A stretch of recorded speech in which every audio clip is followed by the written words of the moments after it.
Акылмандын амалы. Урматтуу окурманым, каналга катталууну унутпаңыз.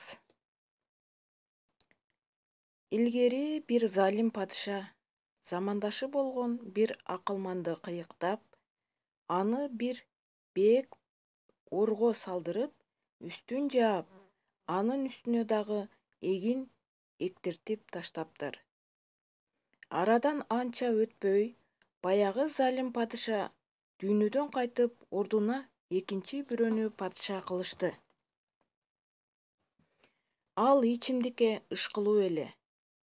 Же олтуруп, жилик чагып, жеймин деп атып сөөккө какады. Бул сөөктү алып салганга эч бир табыптын алы келбеди. Акыр бир көптү көргөн карыя келип, эгер баягы акылманыбыз болгондо сөөктү ары бери эле алып салмак деди. Анда падыша: акылман дегениң ким? Ал кайда деп сурады.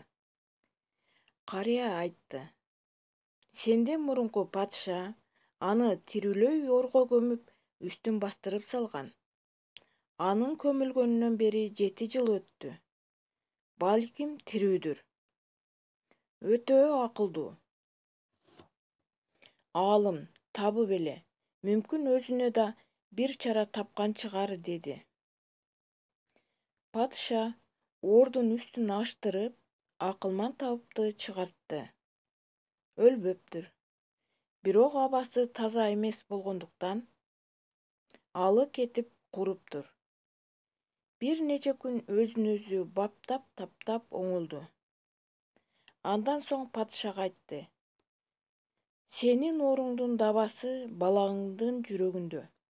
Ошону бышырып жесең айыгасың деди. Падышанын пешенесине бүткөн жалгыз улуу бар эле. Аны өлүмгө түк кыя албады. Анда вазирлери айтышты: ия, падышабыз дарак кууробаса, бутагы дагы чыгар.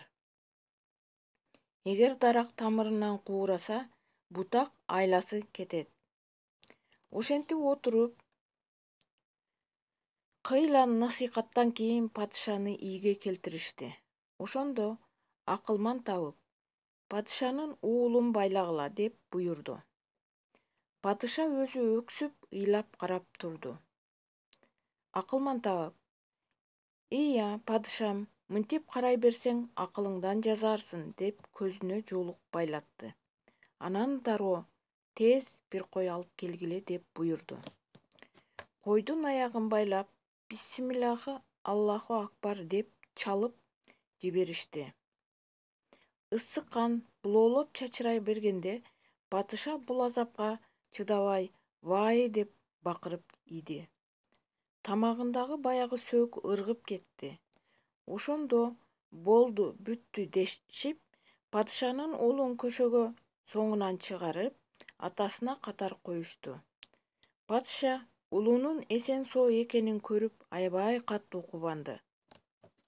Акылман табыптын акылына бардыгы айраң таң калышты, ыраазы болушту.